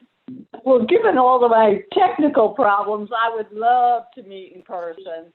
And the fact that I'm doing shopping for about 5 different families, so I'm out all the time. So I wear gloves and masks, but I'm not quite as, I won't say I'm not cautious, but I'm not quite as nervous as some other people are, I guess. So I would love to meet in person. Okay. Wearing gloves and masks, you know, that's fine. Got it. And Pat, how about you? I'm fine with meeting in person with masks and I guess gloves, yes. Okay. Maybe we can get full PPE and then everybody, I'm joking. And Steve, what are your thoughts? Depending on the phase that the Hudson Valley is in, as long as it's permitted, and I mean, I would be okay with it.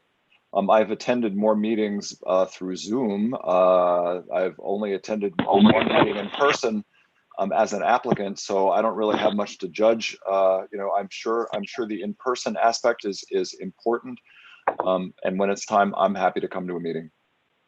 Okay. Are you getting? You have not had any face-to-face meetings at work yet? No, we're still limiting the number of staff in the library and 0 members of the public. Okay. Steve, you might be one of the first of us to have guidance because, you know, professionally, you might start to get some guidance. So could you share that if it comes out?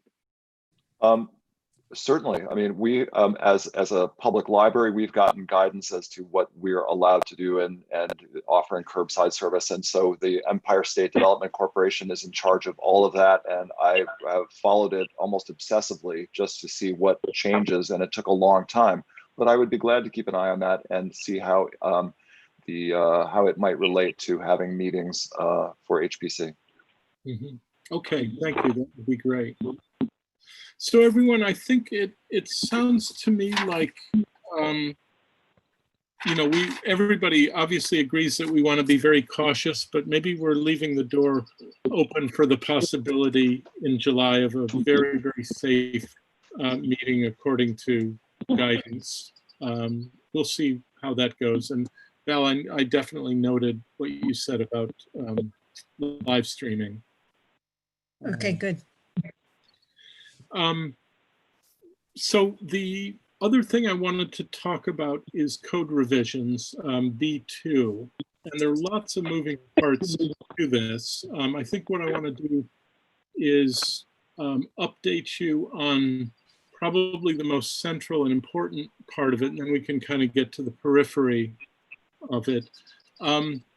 So the meeting that I had on the 19th of May with the planning board was a complicated meeting, and I can't really honestly say that I came away with a lot of confidence that the planning board likes the code revisions as they stand. Some of that may have to do with the former chair's characterization of what we're trying to do. But even apart from that, you know, I was actually a little surprised because a year ago I thought the planning board was on board with the decision, and we had this meeting in July of last year at which the then planning board chair was present. Everybody agreed, things moved forward. And then pretty clearly the attitudes have changed, or we've gotten a better sense of the attitudes. So one of the follow-ups from that meeting, as I've been conveying to you in email, is that we went back to the village attorney for some guidance, specifically asking him to answer some of the objections and legal precedents that were raised by the previous chair of the planning board. And he has answered those. And I think the pretty clear answer is things decided out of New York State do not bear on New York State. So I think we can take those objections from Michigan and Virginia off the table. But probably the most significant thing that came out of it for me was a general feeling that as we try to articulate what we're trying to do, people on the planning board are hearing a very threatening message that our reach is too general or too particular about houses. And I feel like this is a sign that this could be very difficult to articulate to the general public. What the village attorney is suggesting now seems to me a really good direction, which I plan to talk about on Wednesday night with the village board. And that is to think about not extending historic preservation coverage throughout the village as we have currently written it, but to create an architectural review board or architectural review function. In Saratoga Springs, they call it a design review. And the distinction there is kind of important, and I wish I'd known this 2 years ago. And the distinction is this, that a design review or architectural review board can have a much more general purview. They would not get down to historical detail of, for example, wooden windows or period doors, you know, things that would concern us with a landmarked property, and instead would be interested in much more general things like mass, setback, scale, style. And I'm starting to assemble some examples from around the state. Basically, I've got 4 right now of varying degrees of specificity, and I'll start sharing those. And to me, this looks like a pretty good way forward if we decide that that's a better tack. And what we would be in effect saying to the community is community-wide, there is going to be a design review or an architectural review process that will be specific to the kind of property and will recognize, and we were saying this all along, but this is something that can be put into code, that a historic district is looked at differently from the rest of the community. The standard is higher in a historic district. The standard is lower in an architectural review district or in the community at large. Just today, I spoke with a representative from SHPO up in Albany who endorsed this idea. She said it's working very well in some other communities and may be a good way to proceed, with the understanding that an architectural review board can be the same as the HPC, or it could be different, or it could be overlapping. We've got complete autonomy there. We would just have to make it clear in the code where the districts are.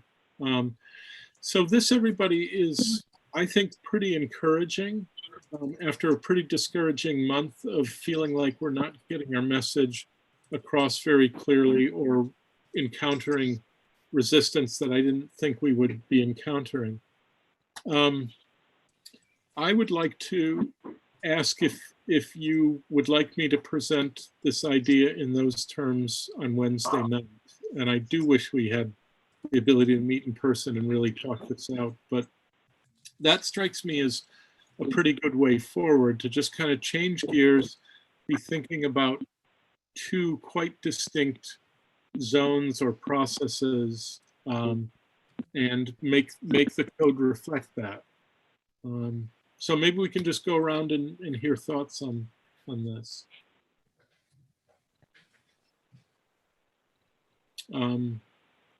Zach, I'm seeing your picture. Would you mind going first?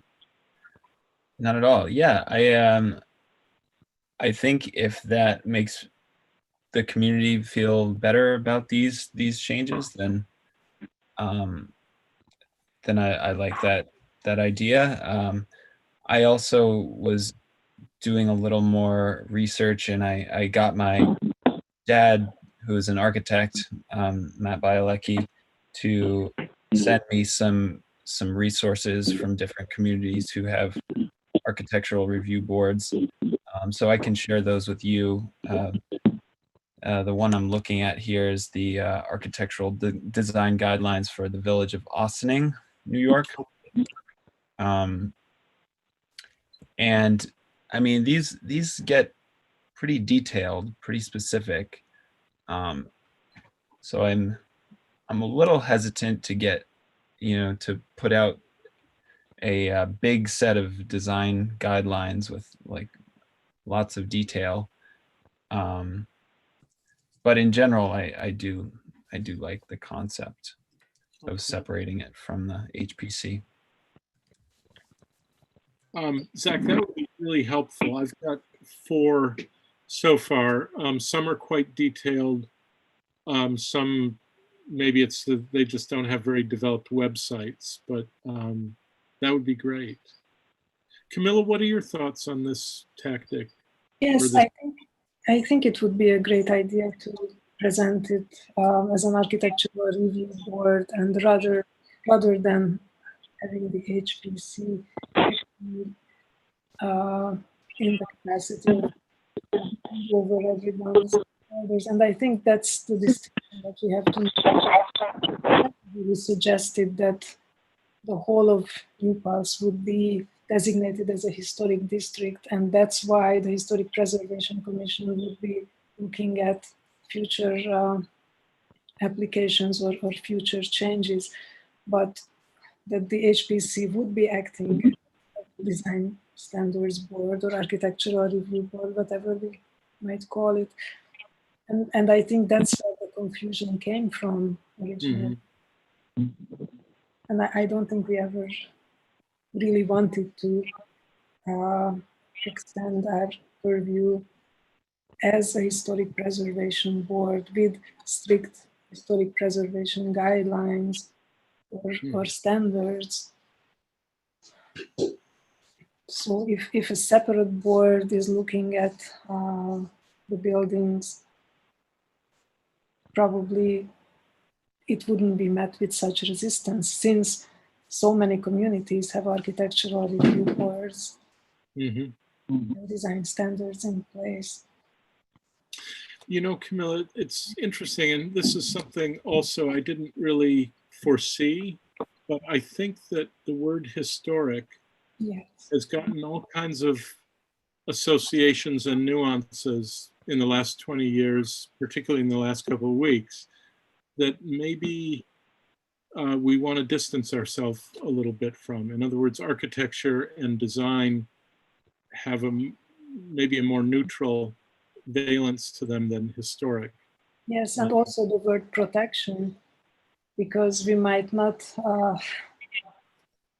necessarily want to protect something on the basis of historic importance, but we would like to protect the integrity of a building, whether it's historic or not. New That's right. architecture has style and integrity as well, and it can be messed up with unthoughtful renovations or unthoughtful changes. And any building would deserve, thoughtful design changes made to it instead of just haphazard. Right. Agreed. Great. Thanks.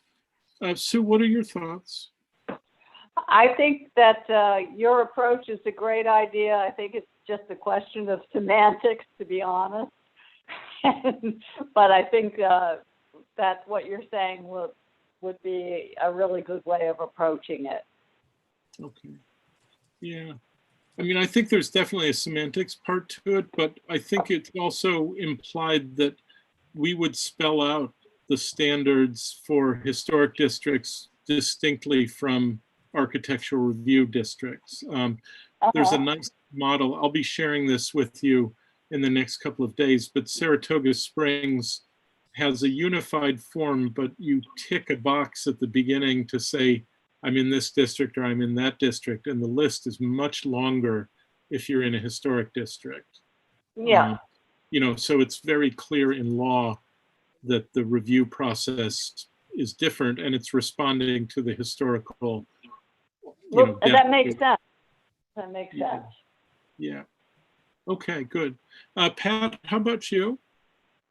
I think the Architectural Review Board allows forward movement at this point, which would be good. Mm-hmm.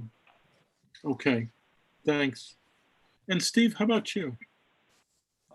I think an architectural review board would be a great idea. I mean, if you really want to encourage good qualities in exterior design, I mean, that's the first part of this. And I think if that's what it takes to make this palatable, then I think it's a worthy pursuit. Mm-hmm. I think this is before your time, Steve, but, we had, I would say, not an insignificant hand in Zero Place, which may not be your favorite structure, but believe me, the first iteration we saw of that, we improved upon it through several iterations with the developer. And I think potentially that's going to be happening at the top of Main Street with this boutique hotel idea. By having input, we have some say in the design from the beginning, particularly these big projects that really might transform the community. Mm-hmm. As a neighbor of Zero Place, I'm a supporter of it. Okay. Well, you and Sue can arm wrestle over that, I think. Very good. Everyone, I'm hearing loud and clear that everybody thinks this is a good idea. So I'm going to pursue that tack. And I guess I want to say, I really am thinking that these are going to be two distinct processes. We might decide, as we discuss it further, that they're both vested in the HPC, which means in some ways that a lot of the work we're doing anyway would be called design review rather than preservation review. The one thing that I might just throw out, and I will try this maybe on Wednesday at the village board meeting, I think that we could potentially do two things. One is to take the downtown state and national register district and make a second historic preservation district. So the rules of Huguenot Street would then apply to the Main Street district, and all the rest of the community would be a much lighter design review or architectural review. Because I would like not to forsake Main Street in going in this direction. I don't know that means forsaking Main Street, because there may be language that we could craft that says, for example, the continuity and historic authenticity are especially important in certain parts of the architecture review district. There'd be different ways to articulate that, but I feel like the Main Street area is vulnerable. I think we've seen evidence of its vulnerability. So I'll sound out the village board, and please, if you want to tune in, that would be great. And if anybody wants to participate, I think we can get you the link so that you can do more than just watch it on YouTube. Does that feel settled? I'm trying to read the room. Okay. I think it's a good idea, Tom. Okay, I'm going to proceed on that basis, and please join us if you can do it. It should be only an hour on Wednesday at 7 o'clock, and we'll see what the village board has to say. Yeah, I'll try to be there, Tom. That would be great, Zach, if you can. Zach, if there are other communities, you mentioned Ossining, but if your father suggested others, I'd be glad to have those. I'm going to compile them into one document. Yeah, I'm preparing an email. I have a couple with all the resources he sent me. Okay. Good. Everybody, the last bit of business is difficult for me in some ways. I'm trying to figure out whether the HPC wants to respond to some of the implications, and maybe more than implications, in John Oleski's resignation letter and some of his Facebook posts. I think everybody knows he's now stepped down as planning board chair for reasons that he articulated. I can't say I was very happy with how our work was characterized, but I'm also not sure that getting embroiled in a social media contest is what we want to do. But I also don't want to do nothing if the commission wants us to do something. So I guess I'm saying again how much I wish we were in the same room and could kind of read each other, but we can't. So can I ask what people's feelings are about a response or no response to Mr. Oleski? I would say that our response by continuing work on Jacob Weinkoop speaks for itself. I agree. I'm not sure there's much point in getting into a match in social media. I don't think anything that you could say would really be convincing to him, maybe, but I think that the work that we would carry on will speak for us. Okay. Thanks, Steve.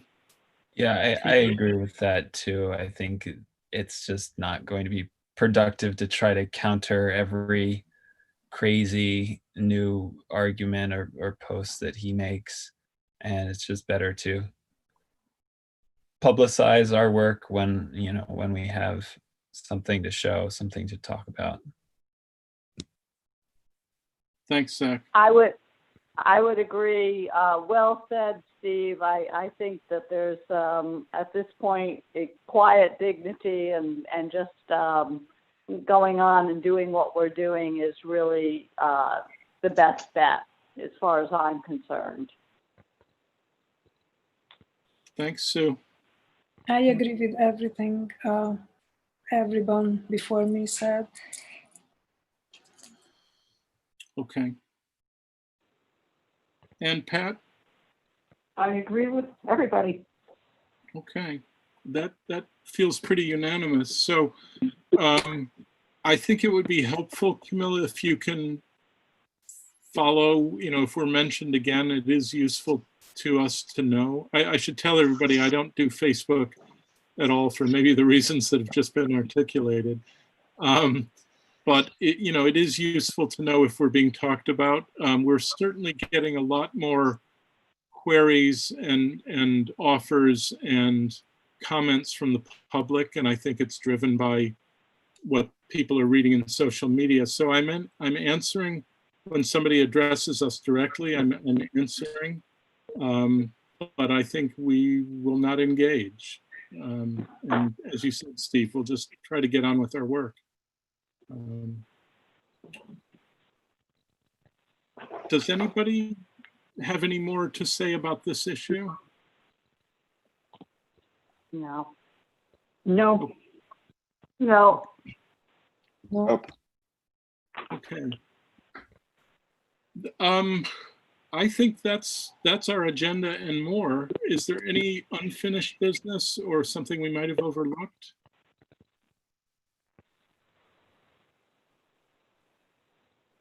Okay. How about a motion to adjourn? So moved. We have a move, I second. seconded by Sue. Okay. All those in favor of closing the meeting? I. Aye. I, Unanimous. Aye. Everybody, thank you so much. It's a pleasure to work with you. It really is. And I think we're on the cusp of doing some important work in the community. That kind of work takes time, I know. I think we all know, but we'll be thorough and we'll be good. And we'll see where we are in a month's time. I think the general, if it's not a consensus, the general direction is that we can entertain the possibility of face-to-face meeting with really strict controls. So maybe in 2 or 3 weeks, we'll have a better sense of whether that's possible. Valerie, is there any guidance on whether anything changes in terms of public noticing? Like, is it 10 days out that we would have to know? When 10 days is my guidance for legal notices. If we are just doing a notice in, community briefs, the part of the newspaper that I've tended to use for meeting cancellations or changes, it can be less than that, I believe, but it's good if we can to shoot for 10 days out. Okay. Well, I think we probably want to know that. Things are moving pretty fast in terms of what the guidance is. So let's all keep our ears to the ground. And Steve, if in particular, if you're hearing something that guides your decision about having staff meetings, that might be a pretty good indicator for us. And Sure. Bill will obviously listen for what the village board is doing. Okay. Good. We have actually adjourned. I shouldn't have said all that because we're done. But, thank you, everybody. And have a very nice late June and early July. And we'll be in touch by email as information emerges. Okay. Okay. Thanks, Thank Tom. you, everybody. Thanks, Yeah, everyone. thank you all. Good night. Thanks, Tom. Have a happy Father's Day. Oh, thank you very much. I think I will. yeah, happy Father's Day. Happy Thanks. Father's Day. Good. Thanks a lot. Good night, everyone. Good night. Camilla. Good night. Bye. Bye-bye. Paul, I don't know if you're still on, but if so, thank you for joining us. Okay. Valerie, I think I'd like to have some dinner. Can we compare notes tomorrow? Sure. Yep, we can do Yeah. that. Great. You did get my message about the Middle States meeting, yes? Good question. Do you have a problem with it? Yeah, I do. I have a doctor appointment. Oh, okay. Thank you for letting me know. I'm sorry, I didn't, not since probably early to mid-afternoon if I've been on that email. Okay. Anyway, we can touch base mid to late afternoon or later. Okay, that sounds fine. Okay, That sounds very good. all right, Good luck at the dock. thanks. Wear your mask. I have to. Yeah, I know. Okay, thanks very All much. right, And I good night. guess Enjoy your I dinner. the YouTube just turns itself off. I don't honestly know. I think Zach is in touch with, or in charge of that. So I assume so too.